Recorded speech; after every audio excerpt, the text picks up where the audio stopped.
Hi hello welcome back. ബൂസ്റ്റും നേന്ത്രപ്പഴം വെച്ചിട്ട് വളരെ എളുപ്പത്തിൽ തയ്യാറാക്കി എടുക്കാൻ പറ്റുന്ന ഒരു 4 മണി പലഹാരത്തിൻ്റെ റെസിപ്പിയാണ് ഇന്ന് ഷെയർ ചെയ്യുന്നത്.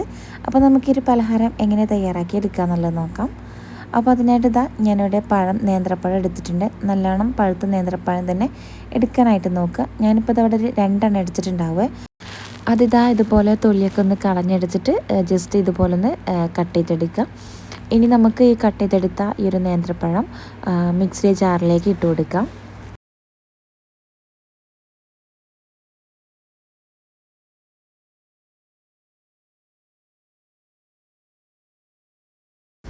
അപ്പോൾ എല്ലാം ഞാനൊരു മിക്സിയുടെ ജാറിലേക്ക് ഇട്ട് കൊടുത്തിട്ടുണ്ട്.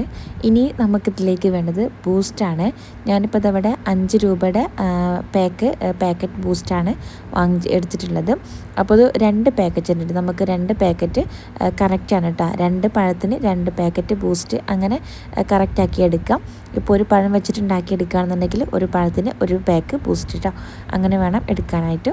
ഇനിയിപ്പോൾ നമുക്കിതിലേക്ക് ഈ ഒരു ബൂസ്റ്റ് ഇത് പൊട്ടിച്ചിട്ട് ഇതിലേക്ക് ചേർത്ത് കൊടുക്കാം.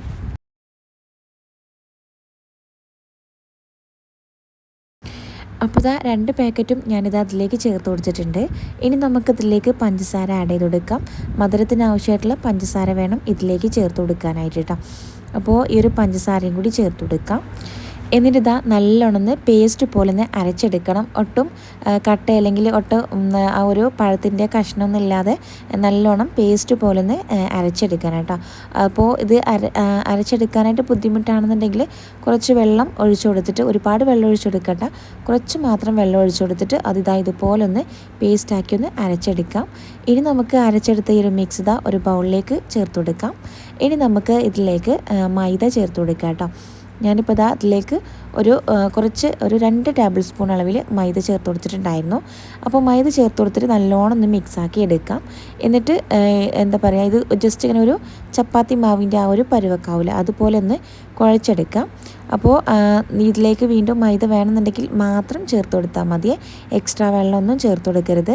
കുറേശ്ശെ ആയിട്ട് മൈദ ചേർത്ത് കൊടുക്കട്ടെ. എന്നിട്ട് ഇതുപോലെ ഒരു മാവ് തയ്യാറാക്കിയെടുക്കുക. ഇങ്ങനെയായിരിക്കും നമുക്ക് ലാസ്റ്റായിട്ട് കിട്ടുക. ഇനിയിപ്പോൾ ഒന്നുമില്ല, ഇതിൽ നിന്ന് കുറേശ്ശെ ആയിട്ട് നമുക്ക് ബോൾസ് ആക്കിയിട്ടോ എങ്ങനെ വേണമെങ്കിലും നമുക്ക് ഷേപ്പാക്കി എടുക്കട്ടെ. വേണമെന്നുണ്ടെങ്കിൽ ഇതൊന്ന് റെസ്റ്റ് ചെയ്യാനായിട്ട് വെക്കാം. ഇത് ഒന്നുകൂടെ റെസ്റ്റ് ചെയ്യാനായിട്ട് വെക്കുകയാണെന്നുണ്ടെങ്കിൽ, അതായത് കുറച്ച് ടൈമൊക്കെ ഇത് ഇങ്ങനെ വെക്കുകയാണെന്നുണ്ടെങ്കിൽ ഒന്നുകൂടെ നല്ല സോഫ്റ്റായിട്ട് നമുക്കൊരു പലഹാരം കിട്ടുന്നതായിരിക്കും. നിങ്ങൾക്ക് വേണമെന്നുണ്ടെങ്കിൽ ഒരു നുള്ള് അപ്പസോഡ വേണമെന്നുണ്ടെങ്കിൽ ആ ഒരു ടൈമിൽ ചേർത്ത് കൊടുക്കുക കേട്ടോ. നമ്മളിത് അരച്ചെടുത്ത ആ ഒരു ടൈമിൽ നുള്ള് അപ്പസോഡ വേണമെങ്കിൽ ചേർത്ത് കൊടുക്കാം. ഞാനിപ്പോൾ അതൊന്നും ചേർത്ത് കൊടുത്തിട്ടില്ല. ഇനിയിപ്പോൾ നമുക്കിതൊന്ന് ഫ്രൈ ആക്കി എടുക്കാം കേട്ടോ. അങ്ങനെ ജസ്റ്റ് ഇങ്ങനെ ഓയിലൊന്ന് പൊരിച്ചെടുക്കാം. അപ്പോൾ ഇതുപോലെ അങ്ങനെ ചെറിയ ബോൾസ് ആക്കിയിട്ടാണ് ഞാൻ എടുത്തിട്ടുണ്ടായിരുന്നത്.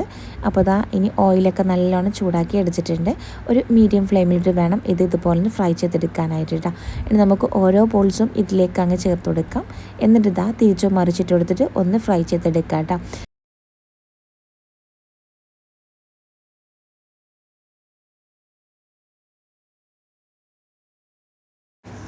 അപ്പോൾ നമ്മുടെ പലഹാരം ഇവിടെ റെഡി ആയിട്ടുണ്ട്. മസ്റ്റായിട്ടും ട്രൈ ചെയ്ത് നോക്കുക. ബൂസ്റ്റും നേന്ത്രപ്പഴം വെച്ചിട്ട് വളരെ എളുപ്പത്തിൽ തയ്യാറാക്കി എടുക്കാൻ പറ്റുന്ന ഒരു പലഹാരത്തിൻ്റെ റെസിപ്പിയാണ്. അപ്പോൾ ട്രൈ ചെയ്ത് നോക്കിയിട്ട് ഫീഡ്ബാക്ക് അറിയിക്കാൻ ഒന്നും മറക്കല്ലേ. അപ്പോൾ ഇതുപോലത്തെ ഈസി ആയിട്ട് റെസിപ്പീസിനൊക്കെ വേണ്ടിയിട്ട് ഈ ഒരു ചാനൽ സബ്സ്ക്രൈബ് ചെയ്യുക. സബ്സ്ക്രൈബ് ചെയ്യുമ്പോൾ ബെല്ലൈക്കൺ പ്രസ് ചെയ്ത് ഓൾ എന്ന ഓപ്ഷനും കൂടിയും കൊടുക്കാൻ മറക്കല്ലേ കേട്ടോ. എങ്കിൽ മാത്രമേ ഞാനിടുന്ന വീഡിയോസിൻ്റെ നോട്ടിഫിക്കേഷൻ നിങ്ങൾക്ക് ലഭിക്കുള്ളൂ. അപ്പോൾ ഇൻഷാ അല്ലാഹ് പുതിയൊരു വീഡിയോയിൽ കാണാം. താങ്ക്